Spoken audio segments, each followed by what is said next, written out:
So good morning, everyone. I want to start my presentation with a question which is very central within self-determination theory. It's not working. And that's the question, why we do what we do. This question, in essence, is a question about the different types of motivation Heather has just talked about. And we as researchers, we can also have different reasons for doing what we are doing. Perhaps we are conducting research because we are challenged by complex statistical analysis, or we are just enjoying the process of writing a paper or being at conferences such as these. But sometimes also in a culture where there is kind of publication pressure, we lose our connections with why we are doing what we are doing. That's why in January we went on a writing retreat with our research group in sport pedagogy, and we asked ourselves the question, why are we doing what we are doing? What is our ultimate purpose? What is our aim as a research group? And we easily came to the conclusion that the ultimate goal of everything we do is that we want to provide children and adolescents with positive and enjoyable movement experiences. And we also want to generate knowledge, workshops, tools that are helpful for teachers and coaches in the field. And so, because it is one of our main values and purposes to exert a real and meaningful impact on practice, we highly value intervention research. And that's why I feel truly excited and really thankful to the organizing board of this conference that they invited me to give this keynote on this more applied day of the conferences and on intervention research. So in the first part of this keynote, I want to review some of the existing SDT-based intervention studies in physical education and sport coaches. And I also want you to give a more concrete insight in how these interventions are built up. In the second part, I would like to present you with 5 new exciting avenues for future SDT-based intervention research. So how does a typical SDT-based intervention look like? Most current existing SDT-based interventions start with a theoretical background in which the central tenets of self-determination theory are explained, just as Heather also showed in the beginning of her presentation. This is usually done in an interactive way with group discussions and idea sharing. And to give you an example we use in our workshops with elementary school teachers, I'm going to present you with a case, and we use this case to help teachers to think about their practice starting from the 3 basic psychological needs for autonomy, competence, and relatedness. And the case is as follows, and it's actually a real case from my own daughter's experiences in elementary school. So the teachers in first grade think that it's important to differentiate, and in the beginning of the school year, they determine how good children are at math and language. And then they divide the children in 3 groups according to their ability. And to make this visible and clear to the pupils, they use symbols. So when you get the sun, you can work independently on challenging tasks. When you get the moon, you first go to the teacher, you get the explanation on the exercises, and then you can work independently. And when you receive the star as a symbol, you are instructed by the teacher throughout the entire exercise. So these types of real-life cases are then used by teachers to discuss 2 by 2 why they think this is a motivating or demotivating practice when they look at it from the perspective of the basic psychological needs. Most SDT-based interventions also give an overview of the practical strategies that are related to an autonomy-supportive, structuring, and relatedness-supportive style. This is most of the time done with concrete examples, videos, or cases. And I'm going to show you now an example video. It was developed by John Marshall Reeve, and I want to thank John Marshall and Stephanie, who is also at this conference and who is the actor in the video, for sharing this video for this presentation. So in the video, you will see a teacher who is establishing rules in the beginning of the school year, and you will see 4 different ways of doing that. So you will first see the situation, and it's actually also a situation that is part of the situation in school questionnaire that Maarten talked about yesterday. And so you will see the situation, and then you will see 4 different ways: an autonomy supportive, structuring, chaotic, and controlling way of introducing rules in the beginning of the school year. And we use these videos in our interventions to help teachers reflect on how they usually introduce rules in the beginning of the school year and how well each of the videos represented resembles their own style of doing that. So you can show the video now. Okay, hello everyone. How is everyone doing today? Good. Okay, so we're going to go ahead and start class. But before we do, since this is our first day of school, we're going to decide on what rules we should have in the class, okay, together.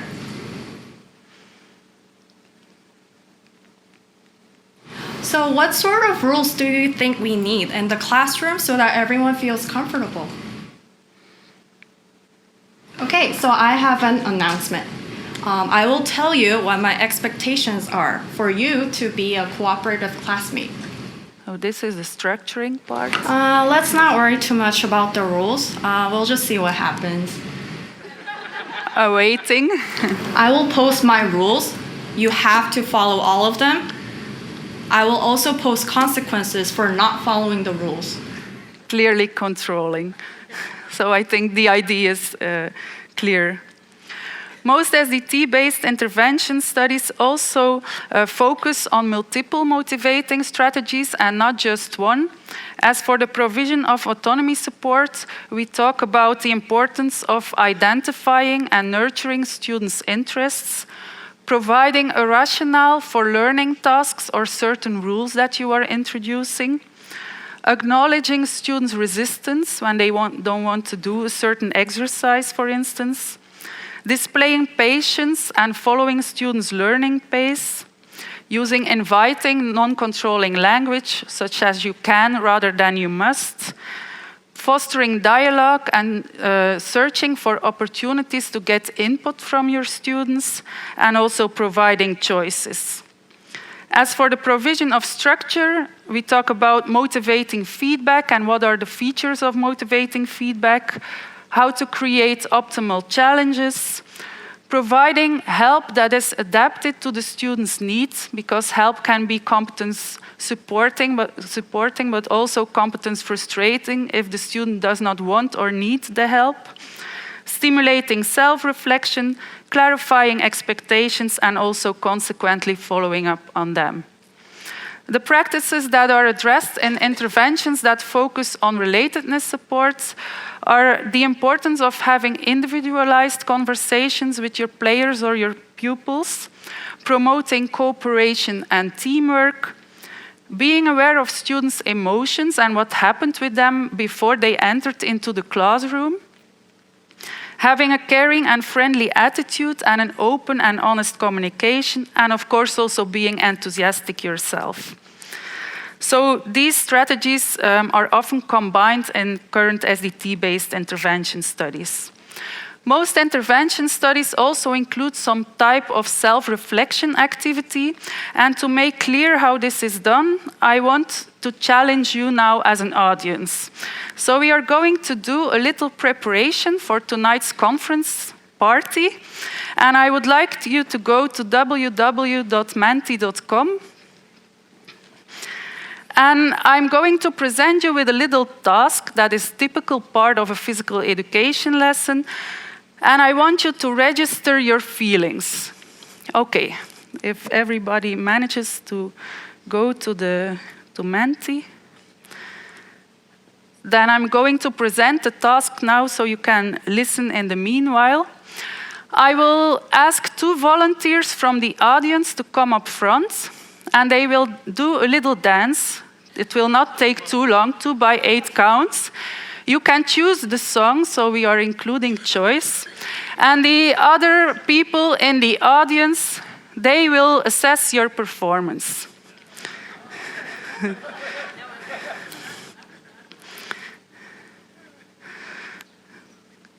So a lot of words represent how I feel now at this stage.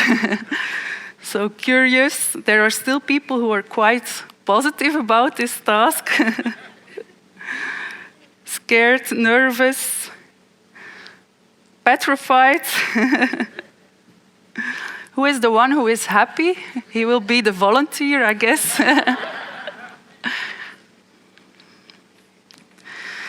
So we use this type of self-reflection activities because I have talked about autonomy supportive practices, but this task is really used to help teachers to take an autonomy supportive basic attitude, to like really stand into the shoes of the students when they are assessed in physical education and what it means for them at an age at which they are really insecure about themselves to have to perform in front of others.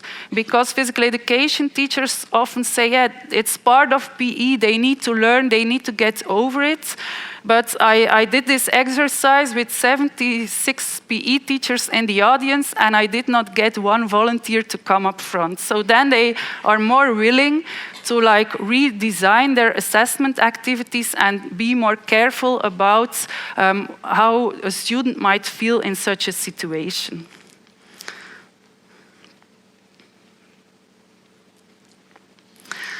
So apart from these types of self-reflection, we also try to foster some deeper forms of self-reflection.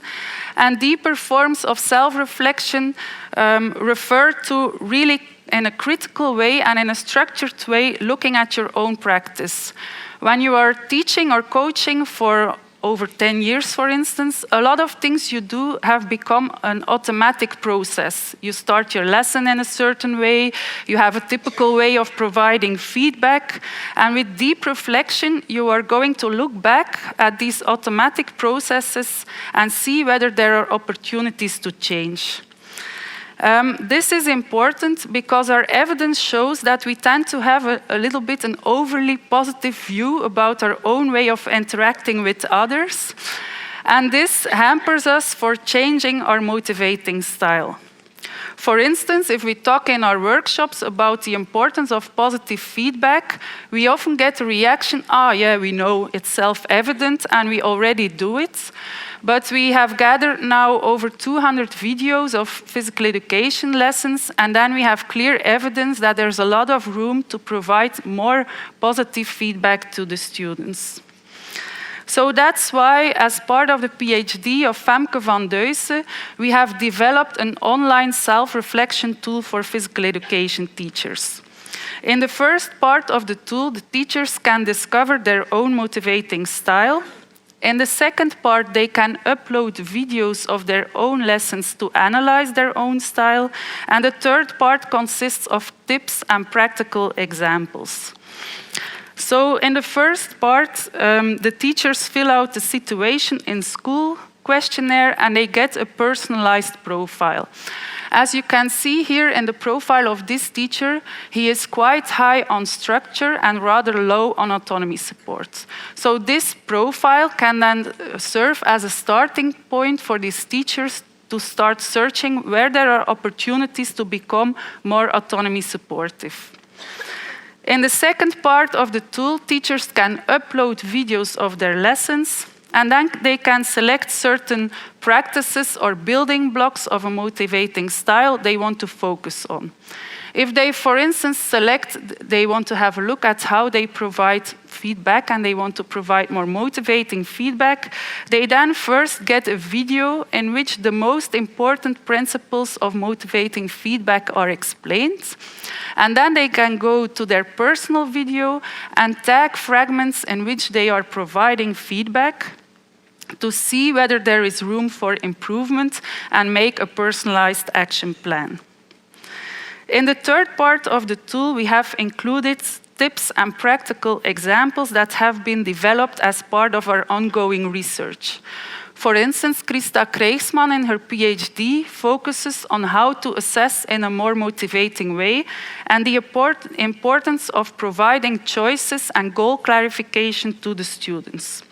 So she has developed a video, you can start the video, that can be used by teachers in a series of lessons on handstand, and that allows to include choices and also clarifies the goals of the lesson. As you can see on the left-hand side, there are 4 difficulty levels represented by different colors. These colors make reference to the skiing levels. And so students watch the videos and they can decide for themselves which level they want to work towards during the upcoming 3 or 4 lessons. So they watch this video and then they decide their end goal. And after that, they get a second video with 10 exercises that build towards this end goal. I just want to show you also the black expert level.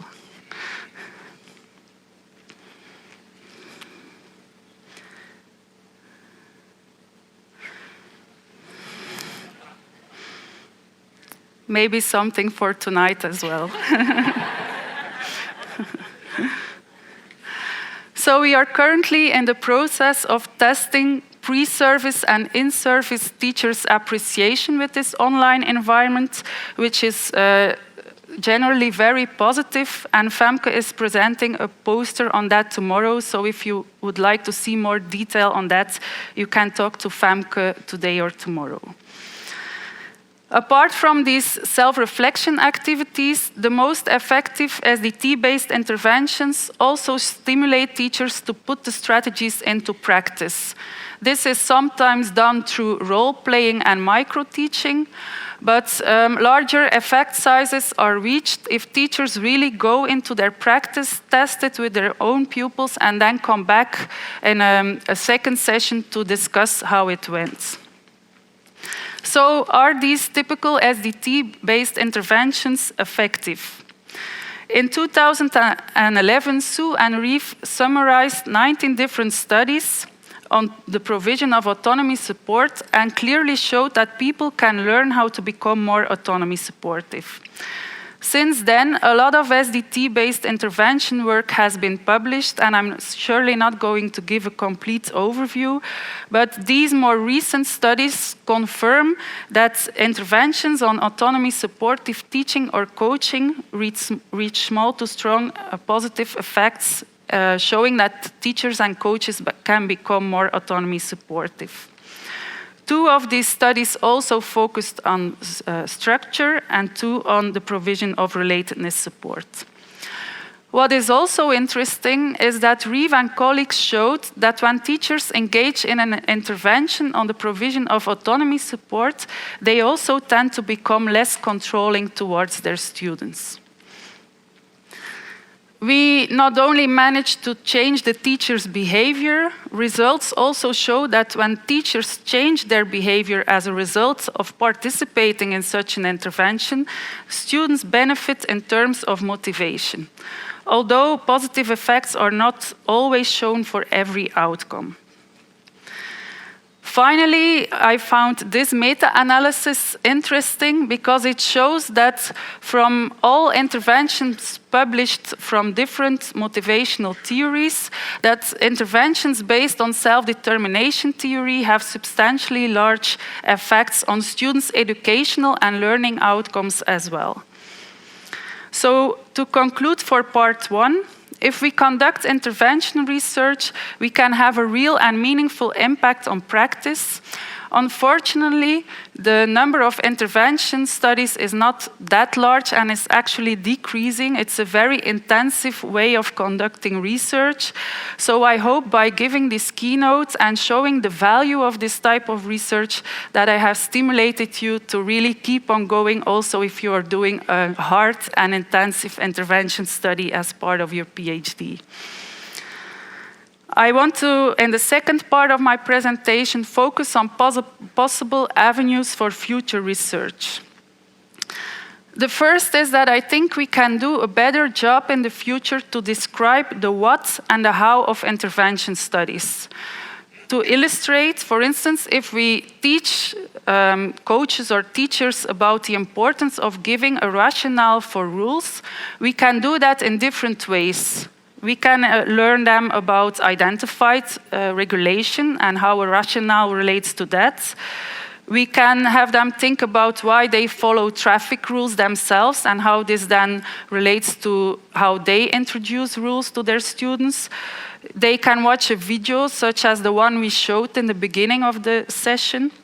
But different combinations of what and how can lead to different effects. And so if we want to create a more systematic program of research, it's important that we are even more clear about what we have done in these interventions, and that we also register the materials so that they can be used by others to replicate the effects. And I certainly think the new SDT-based websites will foster that sharing of materials and workshops. Secondly, there's a need to more systematically examine why interventions work and why they do not. For some people, they exert larger effects than for others. For instance, John Marshall showed that teachers become more autonomy supportive when they find it easy to do. And as a result of this finding, he made his intervention very concrete. So he addressed several autonomy supportive behaviors in the intervention. And for each behavior, he made very concrete scripts for teachers on how to do that in the classroom. I will illustrate with an example. If you want to take the student's perspective in the beginning of the lesson, the intervention really includes the concrete sentences you can say. Here's the plan for today. Does that sound like a good use of your time? Do you have any suggestions? Asking for input from the students. So these really concrete guidelines help teachers to implement it into their practice. If we gain more insight into what teachers need to change their behavior, we can also optimize the content of the interventions. Thirdly, I think there's a need to gain a wider insight into the determinants of teacher or social agents' motivating style. As part of her PhD, Sophie Morbet showed, for instance, that coaches are more controlling towards their athletes if they are in a club environment that is evaluative. For instance, if they lose, they get criticized, they feel pressure from parents, from board members. So, apart from developing interventions directly aimed at the coach or writing practical books for coaches, it might equally be valuable to intervene on the wider club environment. And that's exactly what we do as part of the PhD of Tom.